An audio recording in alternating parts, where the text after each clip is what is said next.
Hi, my name is Andrego Noella. Welcome to this week's edition of What in the World on the Burn Bag podcast. So, obviously, things have been quite a little bit tense. There's a lot of political tensions going around with what's happening in DC. Everyone has a lot of questions about what's going on in the United States with the new Trump administration.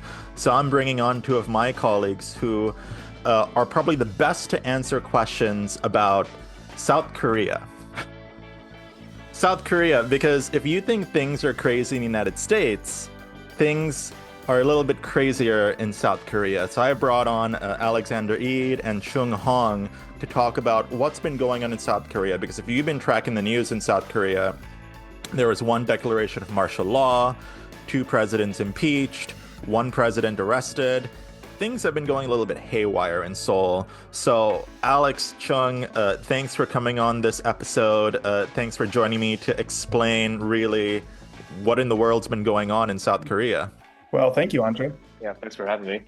Yeah, so I guess when the general public thinks about South Korea, they don't necessarily think of it as being a chaotic place, I feel. Like most people will think of it as a very stable country, not too much going on that would be newsworthy. I mean, obviously a lot's newsworthy, but like, I mean, like we don't hear about Germany every day, right? Like we don't hear about Spain every day. But could you sort of walk us through a little bit of the political history of South Korea? Because it seems a little bit more chaotic than one would expect. Who wants to take this I on? don't know, Chung.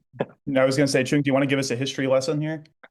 Sure. I mean, I think I don't want to, go too deep into it, but I think it's worth talking a little bit about end to the colonization era, um, and shortly after the Korean War broke out, obviously, and that put the country in quite some devastation for 3 years. South Korea was one of the poorest countries in the world following the war, very unstable politically. You still had residual sort of North Korean sympathizers, the communist sort of forces, and then also the sort of the what we call pro Japan or pro modernization, pro democracy factions.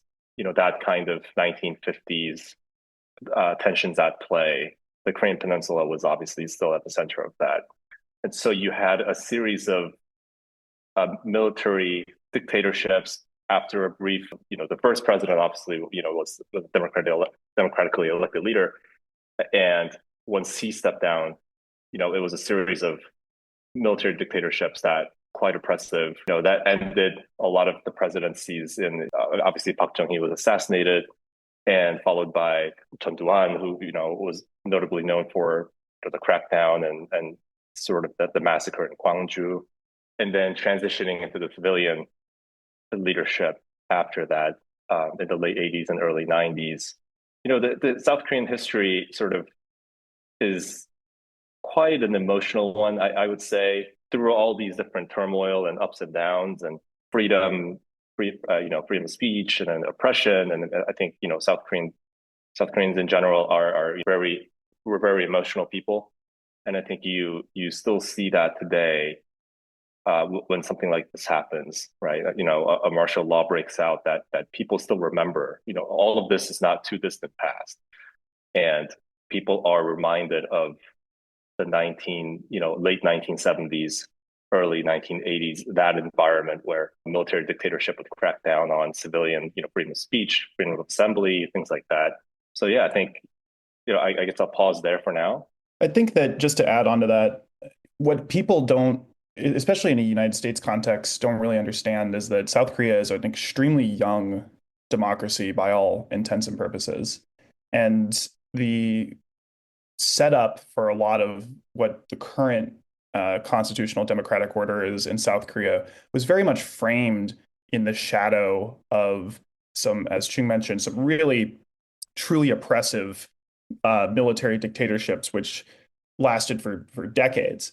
And so, to see the system exists in a way that ostensibly is to reward the years of hard fought democratic struggle among a lot of activists who you risk their lives in the 80s and the 90s to try and bring about a basically a better way of being, a more accountable way of governing the country. And with all that being said, that doesn't necessarily change the fact that the fabric of South Korean domestic politics has always been, as Choong has mentioned, very emotional, very intense. And just because that intensity now has this kind of different form in its kind of current democratic state doesn't necessarily mean that it hasn't been, you know, up and down throughout the course of the entirety of modern South Korean history. And so you see that in the last 30 years that Korea has been a democracy, you see some really intense back and forth factionalism, multiple impeachments of democratically elected presidents.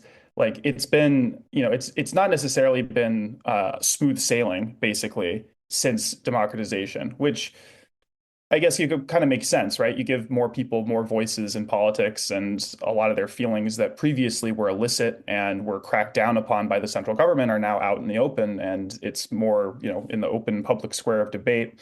And that just results in a lot of really intense domestic politics, basically. And that's what we're living through right now. No, so that's super interesting. So sort of just to walk back through that, I mean, post-Korean War, you had a lot of these factions, and then you had these military dictatorships. I took one class on Korean history, so Park Chung-hee, he was one of the more prominent leaders, I would say, of South Korea. Could you sort of talk a little bit about him and like when we understand the modern political context? Can we trace a lot of the chaos, like not the chaos, but like can we trace a lot of the history sort of back to like sort of his presidency, his assassination? Like because I guess like is that where we can sort of understand like the beginning of like modern political history in South Korea, or is it sort of a little bit deeper than that?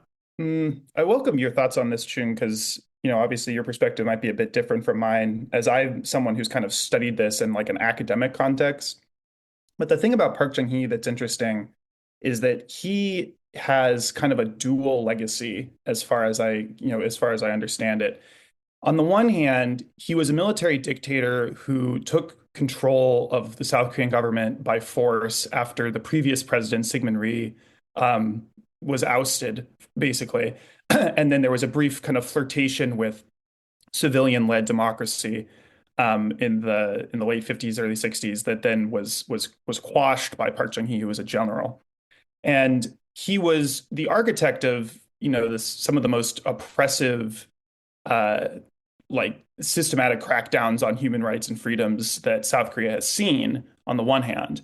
And he is, by that measure, kind of the boogeyman for a lot of particularly left-wing pro-democracy activist types in South Korea. Even to this day, his legacy is wrapped up in that.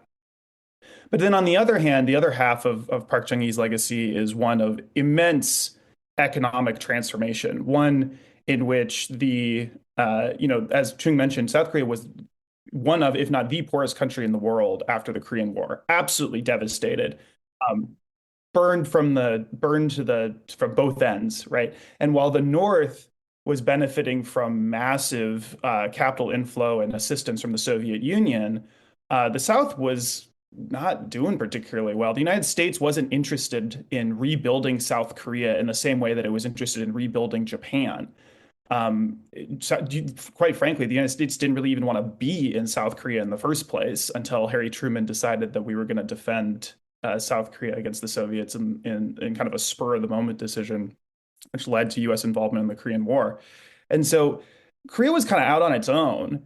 And Park Chung-hee kind of took that problem set and kind of wrenched the country from extremely poor, extremely agricultural, subsistence-based, farming, that kind of stuff, to focusing on massive industrial project, public works, things that completely remade the economy into what the manufacture, what it is today, which is one of like a export-driven manufacturing powerhouse. And a lot of, especially right-wing people in contemporary South Korean politics, view that as the dominant legacy of Park Chung-hee, that economic growth, the prosperity that he brought to the country, and how he kind of basically just changed the country's fate. And so that, that division is still very much at play in contemporary South Korean politics, how you feel about Park Chung-hee and what you think his dominant legacy And is. he ruled between 1962 and 1979 when he was assassinated in 1979. Chung, do you have any sort of thoughts on sort of Park Chung-hee? I couldn't agree with Alex more. I absolutely agree with everything he said. Park Chung-hee continues to be a central figure, sort of, that is very controversial even to this day, as Alex mentioned. You know, if you're an ordinary Korean citizen, your feelings towards Park Chung-hee kind of determines your political spectrum in Korea. And Lee Seung-man, the first president of Korea, is also kind of that kind of figure, but Park Chung-hee is definitely, as somebody who has that kind of dual legacy, very much a symbolic figure still today.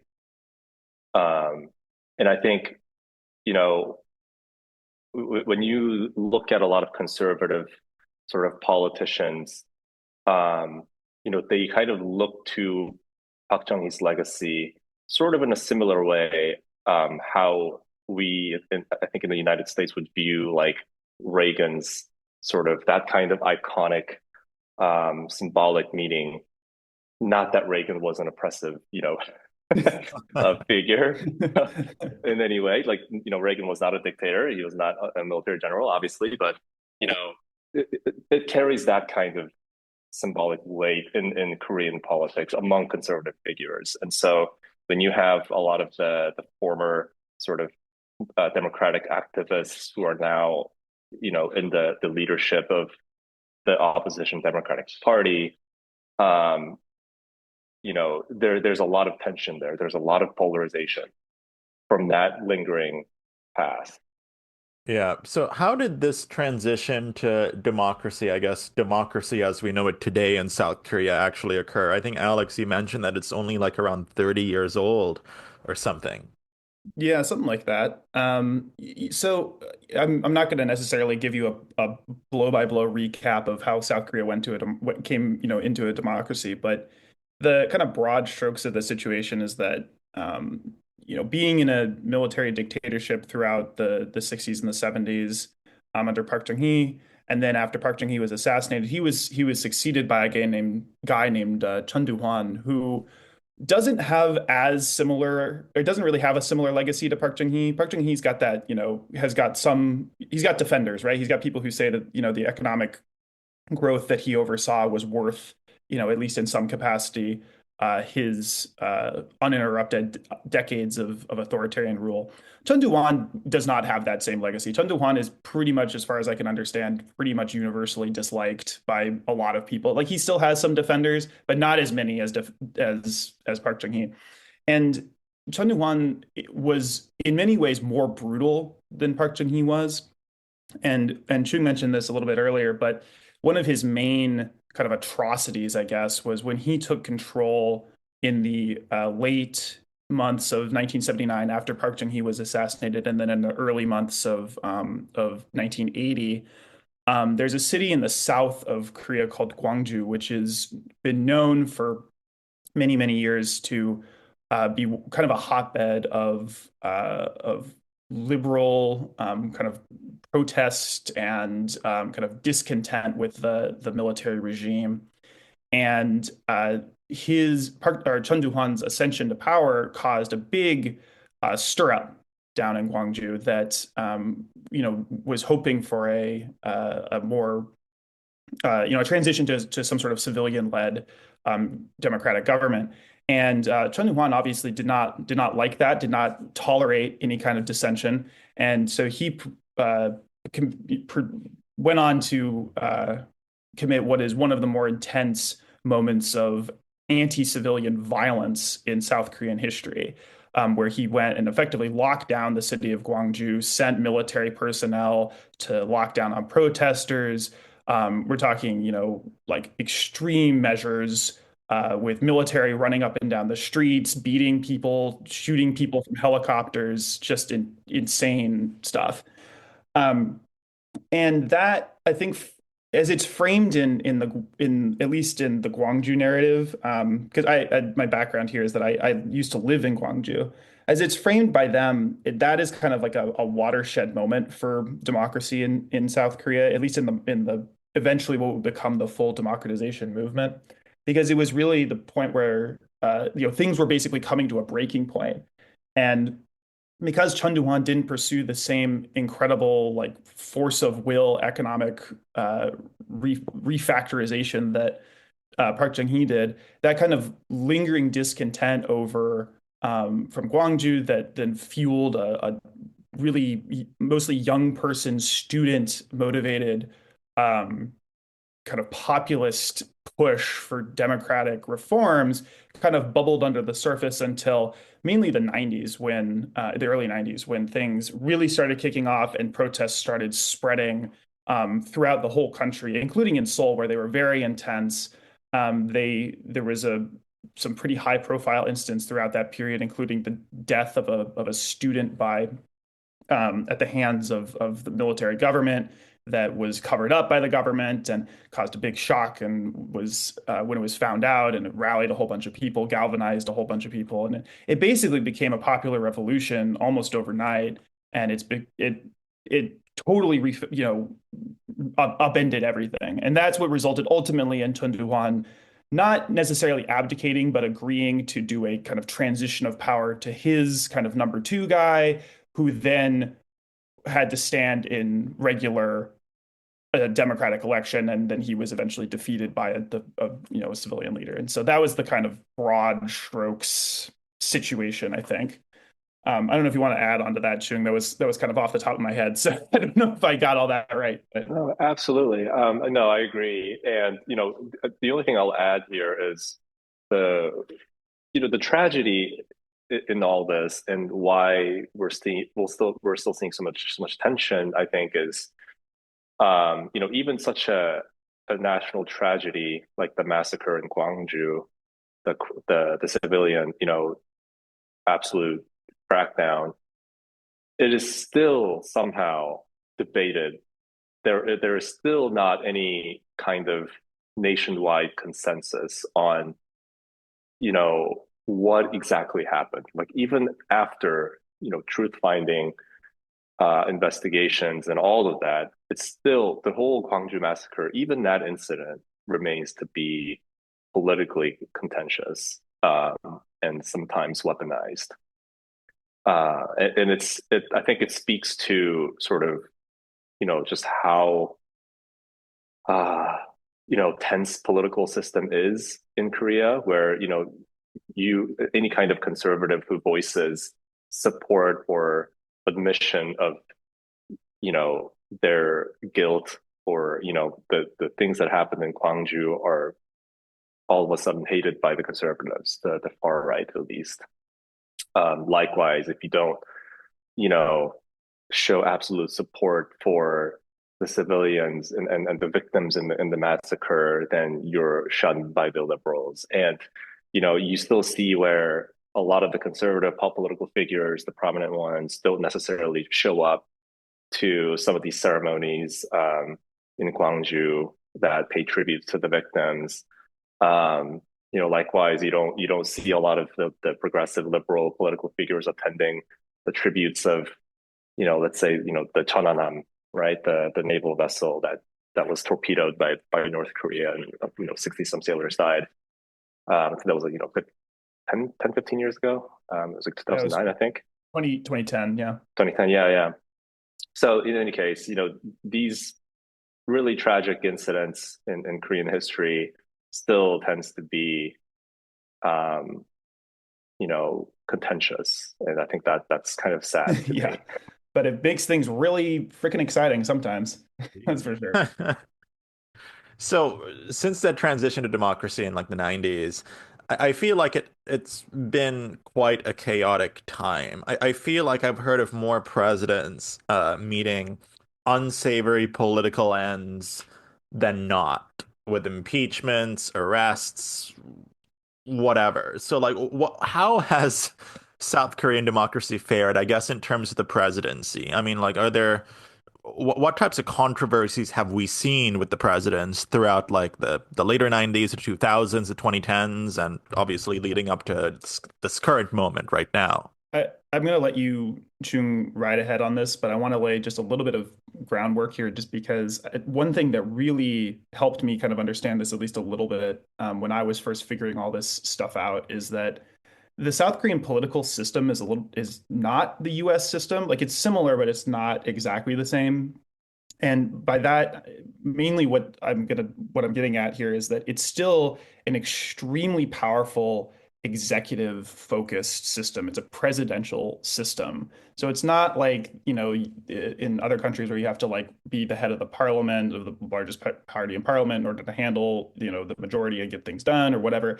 It's that the president, whoever the president is, has a huge amount of authority to do a ton of stuff, including using the executive ministries to directly propose legislation to the legislature. They don't pass it, obviously, but they get to, like bring it into the legislature. And then it's coupled with a judiciary that is useful, but not as, consequential or impactful as it is in the United States. And so a lot of South Korean policy, like the vast, vast, vast majority of South Korean policy is dependent upon the government. Like by that, I mean the executive, like who the president is and how they're going about things more than say in the United States where the legislature has like a well of authority to like really check the power of the executive, at least more than it does in the South Korean context. And so because of that, the swings that can occur in the South Korean context, where you go from, one party controlling the executive to the other party controlling the executive, those swings can be really, really intense, and there can be some really kind of vicious kind of political revenge that can occur in that environment. And I think that that has fueled, at least in part, this what you were talking about, Andre, this kind of unfortunate reality where a lot of presidents have gone through some really bad unfortunate nonsense throughout the course of the last like 20, 30 years. So I don't know if you agree with that, Chug, but I think it is interesting. Yeah, no, I do agree. Certainly, I think in the Korean context, the president is viewed as the person, right? The person that is accountable, that needs to be held accountable. The spotlight is on the president. So I think there are lot more attention that is placed on how the president is performing, any kind of controversies or, any kind of criminal activity that is happening. And I think by just all the historical context we laid out, I think Koreans are just a lot more sensitive now, over the years on how the president can misuse power, the president's, ethical standards and so forth. And so, you've had, right, the President Nomuyan, who was impeached by the legislature towards the end of his tenure, and which was not upheld by the Constitutional Court in the end anyway. But obviously his life ended kind of in the kind of misfortune. Lee Myung-bak was no, not Lee Myung-bak. He went to jail after his presidency, but Park Geun-hye also was impeached and she went to jail. So I think in recent, 20 years or so, we've seen a lot of impeachments and former presidents going to jail and so forth. Um, I agree with everything Alex said. It's a lot of, political revenge that is happening, that is sort of becoming the norm. Um, and I think, it really intensified sort of when President Lee Myung-bak was sort of launching investigations into, former President Roh Moo-hyun. That angered the progressives, who then, when they took back power after Park Geun-hye's impeachment, they launched the political, revenge on former President Park's administration officials and the conservatives. And we're kind of just seeing that swing back and forth, back and forth. So Intriguing. So the TLDR is that like a lot of political revenge, sort of presidents sort of going through and then coming out quite tarnished by all of these controversies and scandals throughout, I guess the last 25 years and so on. But when we talk about the political landscape, I mean, in the United States, we have the Democrats, the Republicans. It's been that way since the mid 1800s. Do we have established parties like that have been consistent throughout the decades, or does it sort of shift? Are there like renames? What's it like? Are there generally two camps, the left and the right, the progressives and the conservatives? It has generally been dominated by two major parties, since the civilian government began in the 90s. You have had other smaller parties that have made some differences that have been impactful, of course.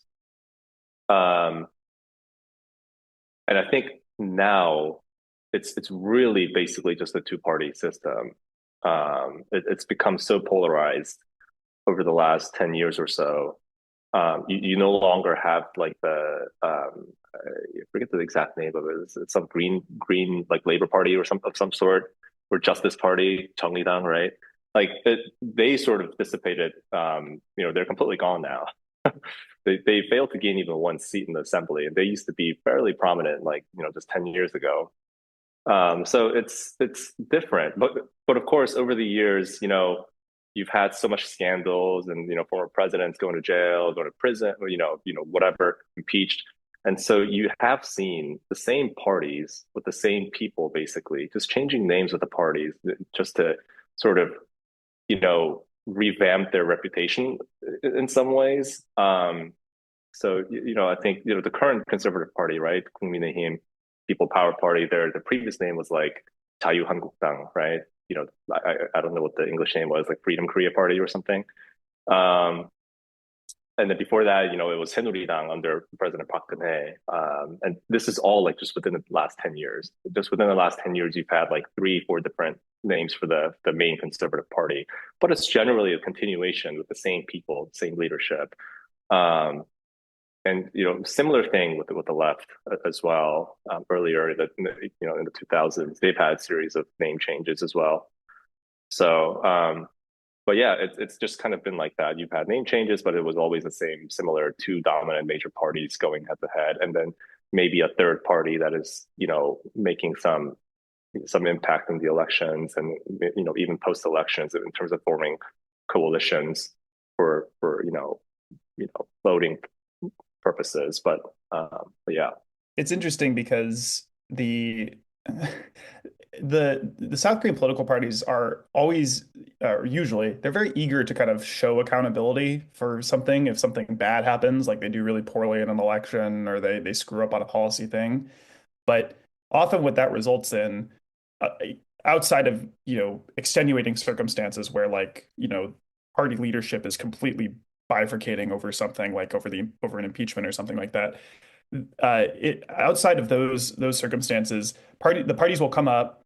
They'll say, we're revamping everything. We're rebranding basically. And they go away. They come up with a new fancy name, and they maybe shuffle around their leadership or whatever. But ultimately, the political circumstances don't really change. Still, fundamentally, it's left versus right with a third party or two in the middle, kind of floating around, more or less. So it's a lot of flashy change on the surface, but substantively nothing's really changing, more or less. Okay, gotcha. Okay, so now let's fast forward into 2024, the fall of 2024, I believe December. I wake up and I hear South Korea's declared martial law. The president's declared martial law. So what, like, I mean, we're talking about chaos, we're talking about all these controversies, but martial law seems like it's a whole other level of chaos. So, like, what happened in the days leading up to it? Who declared martial law? Like, how do we understand the lead up to that moment? Yeah, I can give an outline, I guess, and Choong, you can jump in on more details. But basically, so the president at the time, who I guess is still technically the president, Yoon Suk Yeol, President Yoon, it was elected in 2022 with a very, very thin, like ultra fine, less than 1% margin of victory. And in the South Korean system, that gives you the 100% of the mandate, basically. So he took that and ran with it and wanted to exercise his agenda as a new government, is wont to do. The difficulty, however, is that the legislative and the executive election schedules are out of sync, in that the elections for the president do not occur in the same year or on the same timeline as the elections for the legislature.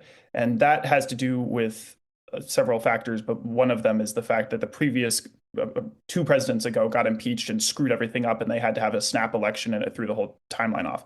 And so when Yoon came into power and he was riding his, what popularity he could drum up, the legislature was not going through like elections, and they were controlled by the opposition, the Democratic Party.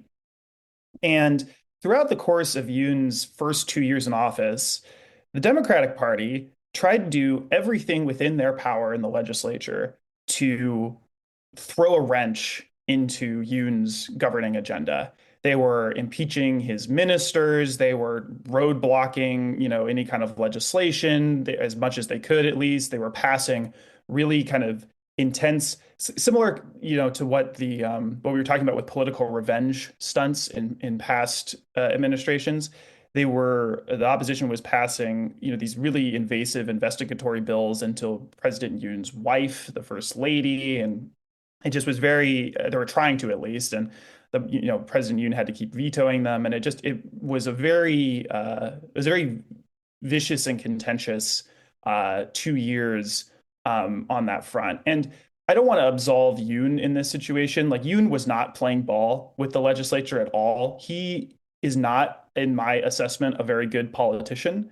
He doesn't really know how to kind of work with people, especially people on the opposition, to get stuff done. He was a prosecutor before this. He was like kind of like an attorney general type. And so he's used to just kind of doing and, like leading the ship and making his points and getting what he wants. And this was not, when he became the president, he had to, even with all of his, authorities, he still had to, at some level, play with the opposition to get, to keep things smooth. And he just basically refused to do that. So anyways, this caused a lot of tension, and also there was some other miscellaneous controversies throughout his first couple of years. So when the first set of legislative elections occurred in April of last year, which was kind of like, you can kind of view it as kind of a midterm election sort of situation for him, the opposition party actually came out and won. They retained their majority in the legislature. And that was a pretty shocking rebuke of the conservatives, who had been, running the government and ostensibly felt like they needed to be, they should be credited for the last couple of years of progress. But ultimately, it didn't pan out like that. Yoon in particular was very, very unpopular, and that didn't work very well for him or his party in the election. Many of whom were trying to even distance themselves from Yoon at a certain point, trying to keep his negative political brand from causing complications for the conservatives to win the election. So ultimately, the left wing, the opposition, maintains control of the legislature. They double down on what they were doing before. They're pushing the heck, they're screwing with his nominees. They're causing all this obstructionism. And amidst all of this, Yoon is getting really freaking frustrated, and he's getting really frustrated. He just is stuck. And so he feels like he's not able to do what he wants to do. And he's got some friends who are close to him in his cabinet who are telling him that, this sucks. They're feeding into this, I think. This will become a person that we can talk about later, but the guy who he eventually appointed to be defense minister was the main, I think, agent of chaos in this arrangement. Yeah, who ultimately put it in his head that, maybe you can just circumnavigate them, just like get around the legislature a little bit. And that is kind of ultimately what I think, that combination of things, just like the extreme frustration that Yoon was feeling over the current political circumstances, the fact that he had people in his ear that were kind of pushing him to kind of go a little bit further and get around him, and the fact that Yoon just wasn't a very good politician, ultimately pushed him to exercise this martial law decree, which is a provision that's guaranteed in the South Korean constitution. It's a legal thing, more or less, that he can do. but with the intent not of trying to save the country in the extent of an emergency, which is what the Constitution says he's supposed to be doing with it, invoke it in times of war or commiserate hardship. He did it to get around the legislature and just force the legislature, who was, in his view, hamstringing the functioning of the government, to kind of play along. And in some dark moment, he thought that was the right idea. And sure enough, at whatever that was, 11 p.m. on December 3rd of last year, that was what he decided to do. And that's where we're living through the chaos of that, the subsequent chaos of that now. So did I miss anything, Choong? No, I mean that was a really good layout. If given all the sort of difficulties that the administration was facing, and all the unilateral passage of bills and all the vetoes, it wasn't going anywhere. Um, you know, Given that situation, still, if anyone tells you that declaring martial law was justifiable, or if they expected that could be an option or something that could happen, they would be lying, because it was shocking, I think, for any expert, anyone who's covered Korea for their entire careers, um, were shocked and surprised. So, it was a crazy moment, um, that I think really put the public on edge. I remember I was watching that unfold live, because it was like something like what, like 10 p.m. here, or Yeah, it was morning no, it was here. Yeah, morning it here, was right? late there. Yeah, it was morning here, and I was watching it online, and as soon as I saw, a bunch of military, uniformed folks, special forces, start getting into physical altercation with the civilians, I was like, this could go really, really bad. And I think we were potentially very close, to things getting really out of control. Obviously, thankfully, it didn't really, um, result in any kind of casualties and any kind of tragedy. But I think that was a pretty big wake up call. Um, and obviously, well, I don't know if your next question will lead into sort of what happened after, but in any case, yeah, it was a shocking moment. So was the president, I mean, when one declares martial law, usually, I mean, I never declared martial law, but like when one when one declares martial law, I assume there'd probably be like a plan to transform the government or consolidate power or do it until so and so, until you can get your guys into the positions or whatever. But like, I mean, this seems so spontaneous. 11 p.m. Like, was he just having a bad day and was like, I'm so freaking angry. I'm so pissed that I'm going to declare martial law like right now. You mentioned that defense minister who's sort of whispering into his ear. Was there? Do we know if there was like a plan for like what to do when he had martial law, or was it just like a very spontaneous, spur of the moment? I'm just going to do this because I'm angry. I think the initial sort of, uh, people's impression was that it was spontaneous, and as time went on and as investigations continue to happen, I think we now know, we have a clearer picture that it was not as spontaneous as we thought it was. We wished it was more of a spontaneous decision. We hoped it was just you having a bad night, but it seemed to be a much more premeditated, planned sort of martial law. Um, a lot of the military commanders were given instructions well in advance, about a month in advance, according to some of the testimonies that came out. Obviously, the investigations are it's still ongoing. So, I'm not going to make benefit statements on this is what happened, this is what happened. But, um, what appears to happen is there was a plan in place. Military commanders were given specific instructions. When martial law was declared, things didn't necessarily pan out the way they had thought it would happen. Um, it seems like civilians and people congregated around the National Assembly building a lot quicker than they had expected. They were outnumbered, and it just didn't go according to what they had planned, essentially.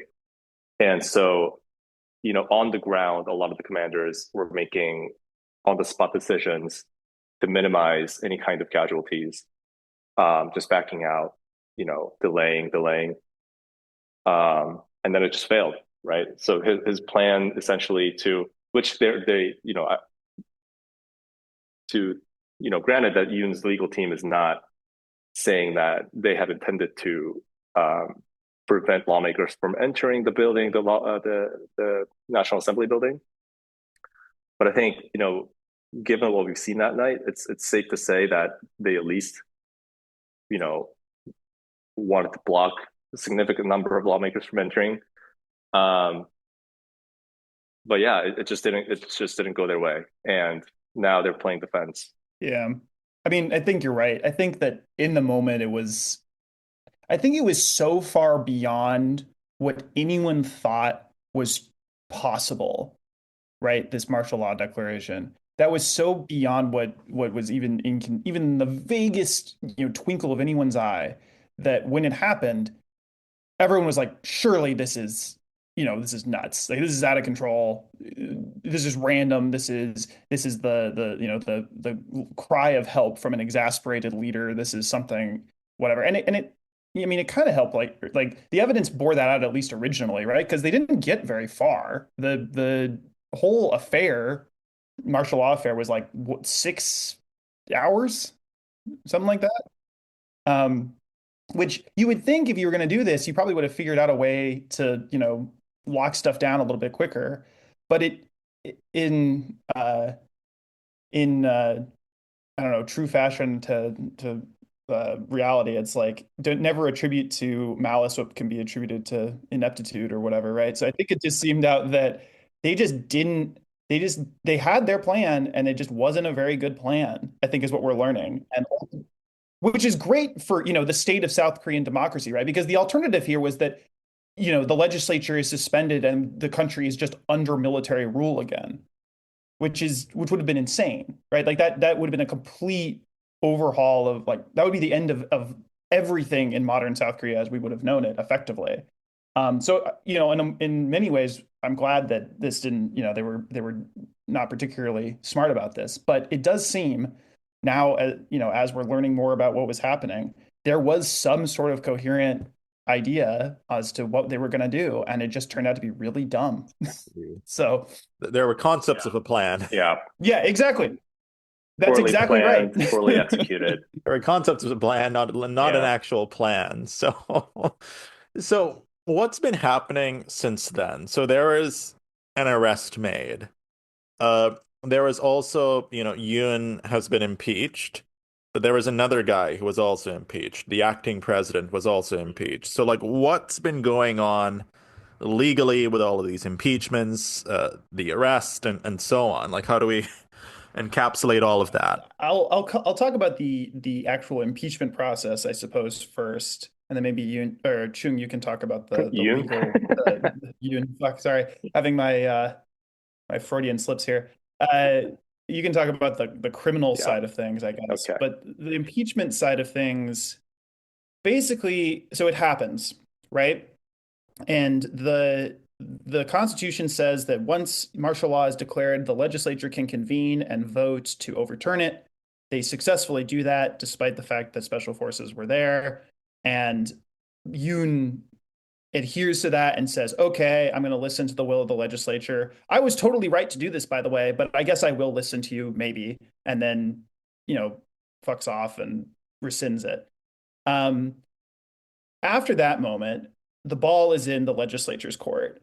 They need to figure out, how do they deal with this? Of course, the opposition party, which controls the legislature, says we need to impeach him immediately. But they don't have a supermajority. They have just a regular majority. And so they need, I think they needed a handful of conservative defectors. They needed like 8 or 9 or something. I don't quite remember. And meanwhile, the conservatives are split on the issue, which sounds insane, right? Like, this was an unprecedented violation of, the social contract, basically, between the people of South Korea and the government. And the elected leaders of these people were not totally sure what they were going to do about this because many of them, many of these conservative folks who, as we had alluded to before, are still hanging around from previous conservative administrations, despite all the rebrands, all have just the most intense PTSD you can think of over the last time their conservative president got impeached, which was Park Geun-hye, and how that completely screwed the party, split it. When was that? When was that? That was 20, was that 2012? No. When did Park that? Geun-hye's impeachment was 20 end of 2015. 2015. Okay, that was recent. And Yeah. then she got formally removed in 2016. Yeah. Yeah. 8 years, 9 years. Yeah. And these people, and there are people in the party who were, are still hanging around since then, right? In the legislature. And they remember how bad that was for them politically. The conservatives spent like a year at least trying to get their act together after that whole thing. And they had like this really like they had this big split down the middle, which really inhibited their ability to win an election subsequently. And they just couldn't. There was the pro Park faction and the anti Park faction. It was a big mess, right? And so there were two competing forces. There was the, following Yoon's martial law, there was the we have to keep the party together at all costs people who remembered how bad Park Geun-hye was, and they did not want to go through that again. They didn't want to, completely just sink the party for the next year plus over this. And then there was the we need to like, hold Yoon accountable for this absolutely batshit insane thing that he's done. And amazingly, the batshit insane, accountability crew were the minority. They were having difficulty bringing the rest of the party along with them to try and get Yoon impeached. And so it actually took two tries. They voted once to try and impeach him, and it didn't meet the two-thirds threshold that it needed to. And then we had this crazy. They all walked out. Yeah, they all walked out.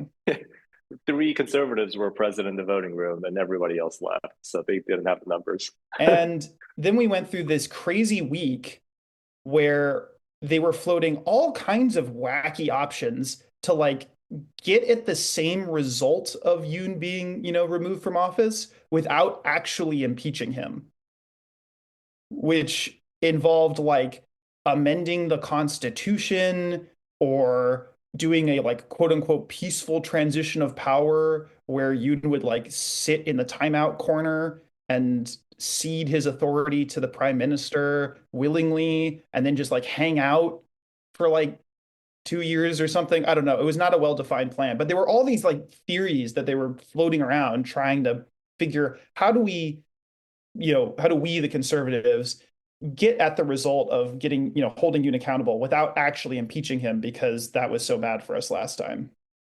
And ultimately, it didn't. As time went on, it was just clear that that was not tenable. And the opposition said, we are going to hold an impeachment vote every single week until Yoon gets impeached. So people just like, there was no escaping this at a certain point. And ultimately, that resulted in an impeachment vote being passed. I believe it was anonymous, Choong, right? Yeah, these votes are always anonymous. Yeah, so we don't exactly know, who defected, but I think they got like 12 or something conservative folks to defect, which was just enough, basically. It was good enough. And so that then initiates the whole impeachment process, which is what we're still living through now. The trial process, I guess. Basically, what happens is that Yoon is suspended from duty. He's still the president, but he doesn't get to exercise any powers. And he goes on trial in front of a special court called the Constitutional Court, has very, very circumscribed authority, but one of its main authorities is to hear these kinds of impeachment trials. And that is we've gone through 10 of those trial hearings now, and the closing arguments for that are going to happen this week. So we've been going through that, and that process has been more or less just kind of chugging along with, Yoon making his appearances, oral argument back and forth, all that kind of stuff. So that's kind of where we're at on that side of things, which is entirely separate from also the criminal shit, which is a different situation. So there's a criminal case as well, in addition to the impeachment case. Yes. And Choong, you can cover that because this is a whole other can of worms. Yeah, yeah. I mean, look, this is. I think let's start at the impeachment sort of that time. When this first happened, right, when the martial law happened, and the aftermath of the ruling party being so fractured and not having a clear idea what to do, this was politically speaking, this was an absolute gift for the opposition, the Democratic Party, and I think they were really, really excited. They got way too overexcited, and you know, immediately they were thrown around. This is insurrection. And of course, under Korean law, insurrection is punishable at minimum life in prison, and the alternative is a death sentence. So it's serious, and I think the criminal. No, it's the Corruption Investigation Office, right? The CIO, which was established towards the end of the previous Moon administration. They also, I think, got way too overexcited because they finally have something to do. They never really had a whole lot of chances in the last 4 years of its existence to really do anything. And they didn't have a whole lot of credibility. It was politicized. And so I think they wanted to show that, this is their time, this is their moment. And they went out and tried to arrest Yoon for charges on insurrection. And that's kind of what you saw sort of towards the end of December, if I remember correctly. I think it was beginning of January, I think. Beginning of January, yeah. It was like abysmally cold, right? It was like negative 17, 18 degrees Celsius there in Seoul, and people were like camping overnight, protesting. But you had, a couple hundred police officers and CIO prosecutors who wanted to arrest Yoon. They failed that first attempt. They were outnumbered by the Secret Service. And you had, the second attempt, which was kind of about, I don't know, it was like 10 days later. And they mobilized like a force of, over like 1,300 police officers and prosecutors for one guy. And that started to raise questions because people are then wondering, okay, why is it so critical that we arrest him when the CIO and the police are saying publicly that they already have enough evidence as it is? I mean, this is in January, so you've almost had a full month of all kinds of testimonies, all kinds of National Assembly hearings on what happened, right? And we know Yoon is going to remain silent. He's not going to, he's made it pretty clear. He doesn't feel that the arrest warrant was even legal to begin with. The CIO, their jurisdiction does not allow them to really investigate insurrection charges. That is something that the police has the legal mandate to do. And so, people are then wondering why it's so imperative to arrest this man who's not going to say anything, who's not going to cooperate, mobilizing so much law enforcement personnel, risking physical clashes with the Secret Service, right? I mean, Secret Service are armed people. So, there's physically no way to get through, a wall of 800 or so Secret Service people without getting into a physical scrum. And at the end of the day, of course, the Secret Service ended up just not, really, doing anything. In the second attempt, they just kind of withdrew and allowed the arrest to happen. And Yoon ultimately got in his car and they went to the CIO voluntarily. But I think that was the moment. Yeah. Just to underscore that, just to make it crystal clear, there is a reality that is not too dissimilar from this reality, not too far away, in which some hothead Secret Service agent or some hothead police officer or whatever gets a little bit too close or gets a little bit too, in the face of someone on the other side, and then people start shooting at each other. Like that was not that was a a consideration that people had to weigh, and that we was legitimately being risked in this whole affair for no clear reason. Like that would have been insane. Can you imagine, in a US context if this had occurred? That would have been amazing, like just out of control. And that was what the CIO thought was like the correct way to do this. So it was nuts. It was absolutely nuts. Yeah, yeah. And so, at the end of the day, the CIO, they lost even they lost even more credibility, which I didn't think it was possible. But and you got to the situation where Yoon is detained, he's arrested, but nothing's really coming of it, and you know, which kind of resulted in this rebalancing of political alignment. Right? Initially, you thought this martial law, this impeachment, this craziness is going to completely tank him and the ruling party's support and approval ratings, and that they just don't have a shot at recovering.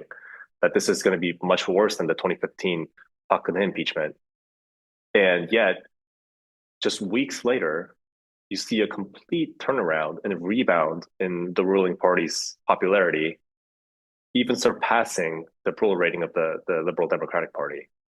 Um, a largely that dynamic is largely a result of this kind of overstepping, um, you know, going out of their way to put on a political stunt in some way, um, to really go after Yoon beyond what was necessary, risking people's safety. And I think that, is very different from what we're seeing in the impeachment track. The impeachment trial track was very peaceful. Yoon is participating in those hearings in person. Um, he's defending himself in accordance with law. The criminal investigation side is just the total opposite, right? I mean, he's going to the trials because he has to, the hearings, but he's not saying anything. His legal team is putting on a defense, but at the end of the day, the criminal side of the thing, this whole thing is being seen as more political and legally dubious. Which is ultimately ironic because the impeachment mechanism is the political mechanism, right? It's driven by politicians. The law enforcement is supposed to be the impartial mechanism, but instead it's the total flip, um, which is just, yeah, absolutely wild. So, as we close this conversation out, I mean, we didn't even talk about this. There was a second impeachment attempt, right? About the acting president. And there's just so much going on here. But like, what's the road ahead look like? So you just said the conservatives are seeing a rebound in their approval. Maybe their political fortunes have turned. Could Yoon get away with all of this? Could he be absolved, or is he likely to be removed? Well, the spicy take is that he gets reinstated, but I don't think that's likely. It is possible though. There's a snowball's chance in hell that he could do it. No, I mean, if we're being serious, I think the final impeachment hearing is this week. It's closing arguments. Then Constitutional Court will deliberate. It'll take, half a month to figure out when, on their end, they'll very likely vote to remove, at which point the country will have 60 days to complete a snap election for the next president. And that is a whole other can of worms that I don't know if we have time for, but that is going to set in motion a whole new wave of political nonsense that is driven by the main opposition party leader, Lee Jae-myung, who is in his own right under like 6 different criminal investigations for like corruption and other nonsense. So, and he is currently the favorite, more or less. I mean, it's a little bit different, or it's a little bit hard to tell because the conservatives haven't really figured out who they're going to run and what the what their strategy is going to be, and a lot of this is going to have to crystallize post ruling. But at the current moment, like the Democratic Party seems pretty committed to their guy, the leader who has his own mess to deal with. So it's going to be like the fireworks do not stop here. If anything, we're kind of in the eye of the storm right now because we're not going to have anything for a couple of weeks while the Constitutional Court deliberates, and then it's going to be all hands on deck again, come spring, early summer when, everything's going to start kicking off again with the election. So that's kind of where we're headed. Long term, view. I remember you asking, a question early on. How can South Korea withstand all this chaos?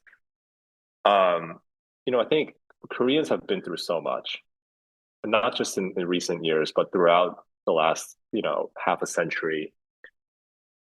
I think Koreans are very resilient. Um, this kind of political chaos that may seem like most countries can't endure and most countries will fall apart. I think they'll keep it together. It'll be really obnoxious and loud, and they'll go at it, right? In the election, they'll bicker, they'll fight, they point fingers, and maybe people will go to jail more. I don't know, but at the end of the day, um, they'll elect a new leader, and life will go on. South Koreans have so much, sort of, obviously they're passionate, but their lives, they go about their everyday life like it's more important. Their daily lives are more important, and so life will go on. They'll go back to work. It's that's that, right? So we'll have an election most likely sometime in May. We'll have a new president, whoever that's going to be. I think it's too early to make any kind of projection when it comes to who stands a better chance or which party stands a better chance. We don't even know who the the front runner will be from the conservatives. So maybe we have a political transition altogether and have a liberal government, which will have some policy implications for many people, and or maybe you'll have a continuation of a conservative administration again, and you'll kind of relive this moment all over again, right? So it remains to be seen, but yeah, it's exciting. I couldn't agree more, though, that this is the eye of the storm. It's gonna kick off again because right now is kind of just the same old. Everybody just in court, testimony, whatever. But once all this ends and if the unit is formally removed, that's when everybody starts coming out. They're getting ready for the election. Well, on that note, exciting is one way to put it. Absolutely, 100%. Exciting, chaotic. I don't know what label you want to attach to this, but Alex Choong, thanks for joining me here today. This was a fun, great sort of session, providing some contextual background for our audience to understand, what's playing into this current impeachment, martial law slash arrest slash whatever you want to call it, controversy, scandal, crisis. But thanks again for joining me. This was a fun one. We'll see what happens. I mean, as you said, we're in the eye of the storm, and there's a whole other hurricane that's about to come down the pipeline. So, Yeah. Yeah. Thanks for having me. Yeah, that's fun. Yeah, absolutely. Thanks, Andre. And get ready. Buckle up. It's going to be exciting. That's one way of putting it. Thanks.